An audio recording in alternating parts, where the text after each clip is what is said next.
இந்த 2026ல watermelon star மாதிரி celebrity ஆக போகும் ராசிகள் யார் யார்? இப்படி இடக்கு மடக்கா கேள்வியெல்லாம் கேட்குறீங்கம்மா. ஃபஸ்ட்டு பார்த்தீங்கன்னா 2026ஆம் ஆண்டு ஒரு செலிப்ரிட்டி ஆகக்கூடிய ஒரு ராசின்னு பார்த்திங்கன்னா முதல்ல கடகம். அப்படியே இருக்கிற இடம் தெரியாமல் இருந்திருப்பாங்க.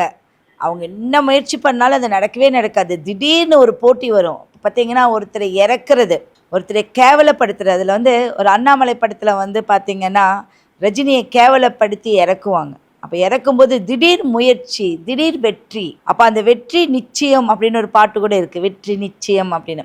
அந்த மாதிரி ஒரு வெற்றியை நோக்கி போகக்கூடிய ஒரு ராசின்னு பார்த்திங்கன்னா கடகம். ஏன்னா தனஸ்தானத்தில் இப்போ குரு இருக்கார். திரும்ப அவருடைய ராசிக்குள்ளேயே குரு உச்சமாக போகிறாரு. கண்டிப்பாக இவங்களுக்கு நல்ல ஒரு அமைப்பில் இருக்குது. குருவுக்கு 2ல் ராசி இருக்கிறதும், ராசிக்கு 12ல் குரு இருக்கிறதும் ஒரு அதிர்ஷ்டமான ஒரு அமைப்பு தான். அடுத்தது ரிஷபம். திடீர் என்னென்னா வீட்டில் இருக்கிற பெண்கள் சும்மா இருக்க மாட்டாமல் ஒரு ரீல்ஸ் போட்டுட்டு அதை ஒரு டெவலப் பண்ணி பக்கத்து வீட்லேயே தான் இருந்திருப்பாங்க. அவள் என்ன பண்ணுறான்னு கூட நம்மளுக்கு தெரிஞ்சிருக்காது. பார்த்தா திடீர் பிக் பாஸில் இருப்பாங்க. என்னன்னு கேட்டால் அவங்க போட்ட ரீல்ஸ் மக்கள் மத்தியில் ரொம்ப ஒரு பிரபலமாக இருக்கும். திடீர் வளர்ச்சி, பிக் பாஸ் போவாங்க, அப்புறம் பார்த்திங்கன்னா செலிப்ரிட்டி ஆகிடுவாங்க. இந்த மாதிரி ஒரு திடீர் வளர்ச்சியை கொடுக்கக்கூடியது இந்த ரிஷபக்காரர்கள். அடுத்ததான் 2026ஆம் ஆண்டில் மிதுனம். மிதுனம் பார்த்திங்கன்னா பேசிக்காக இருந்துட்டு இருப்பாங்க. பேசிக்காக என்ன அப்படின்னா அப்படியே நார்மல் வாழ்க்கையில் வாழ்ந்துட்டு இருப்பாங்க. இதில் ஒரு சில பிரமுகர்களால், ஒரு சில பெரிய ஒரு அரசியல்வாதி இல்லை ஒரு சினிமா துறையில் இருக்கிறவங்க மூலியமாக இவங்க திடீர் பிரபலமாவாங்க. அப்போ அதிர்ஷ்டம் இவங்களை தேடி வரும் அப்படிங்கிறது அர்த்தம். இந்த மிதுன ராசியில் இருக்கிறவங்க கொஞ்சம் அவங்க நல்லா முயற்சி பண்ணி வந்தாங்கன்னா இந்த 2026ஆம் ஆண்டு பெரிய லெவலில் ஒரு ப்ரொமோஷன் அளவுக்கு, மேனேஜர் லெவலுக்கு வரக்கூடிய ஒரு அமைப்பு இருக்குது. ஒரு ஐடி கம்பெனி மூலியமாக ஒரு ஃபாரினுக்கு போகக்கூடிய ஒரு யோகம் இவங்களுக்கு இருக்குது.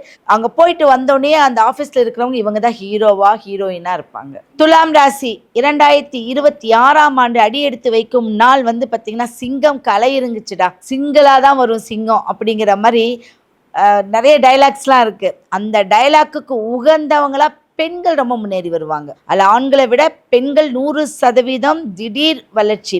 அதில் பார்த்திங்கன்னா அவங்க எந்த துறையில் இருக்காங்களோ அவங்க எந்த துறையில் இருந்தாலும் அதில் முதன்மைங்கிற ஒரு இடத்தை இந்த 2026ஆம் ஆண்டு அடி எடுத்து வச்சதுலேருந்து அவங்களுடைய வளர்ச்சி அபரீதமான ஒரு வளர்ச்சியாக இருக்கும். சொல்லி கொடுக்கக்கூடிய திறமையை வளர்த்திக்குவாங்க. தானும் வளர்ந்து மற்றவர்களையும் வளர்த்தி விடக்கூடிய ஒரு அற்புதமான ஒரு ராசியாக இருக்கும். மிகவும் அற்புதம். இந்த ராசி ஜாக்பாட்டுடைய ராசி. அடுத்தது தனுசு. தனுசு 9ஆம் இடம், அது சொல்லவே வேண்டாம். இப்போ நேரடி குருவுடைய பார்வை இருக்குது. அப்போது விடாமுயற்சி கூட எல்லாம் 4 பேர் ஒன்றா போயிட்டுருப்பாங்க. அதில் கண்ணை மூடிட்டு 1 2 3 ABCD இப்படி ஒரு சொல்லுவாங்கள்ல, அந்த மாதிரி தேர்ந்தெடுத்தால் இந்த தனுசு வந்துடுவாங்க. அப்படி அதிர்ஷ்டவசமாக தேர்ந்தெடுத்து ஒரு சில விஷயத்துக்குள்ளே வருவாங்க. அது அரசியலில் வருவாங்க. அப்போது அந்த அரசியலில் எங்கே இருக்கா, நீ எப்படி அரசியலுக்குள்ளே போன, நீ எங்கூட தானடா சுற்றிட்டு இருந்த அப்படின்னுலாம் நிறைய கேள்விகள் இருக்கும். அப்படிப்பட்ட அமைப்பில் திடீர் அரசியல், அடுத்தது சினிமா எடுக்கிறேன்னு சொல்லுவாங்க, நான் ப்ரொடியூசர் ஆகிட்டேன்பாங்க. திடீர்னு பார்த்திங்கன்னா நாடகத்துக்குள்ளே கூட இருப்பாங்க. ஏன்னா எங்கூட இருந்தாண்டா திடீர்னு அவன் நாடகத்தில் வந்துட்டான். இப்படி திடீர் அதிர்ஷ்டத்தை ஏற்படுத்தி கொடுக்கக்கூடியது தனுசு ராசிகள். ரொம்பவே இன்ட்ரெஸ்டிங்காக இந்த சினிமா ஜோதிடம் எபிசோட் 2 இருந்தது. இதே மாதிரி இன்ட்ரெஸ்டிங்காக அடுத்தடுத்த பதிவுகள் பார்க்க நம்ம அஸ்ட்ரோ தமிழா சேனலை ஃபாலோ பண்ணிக்கோங்க.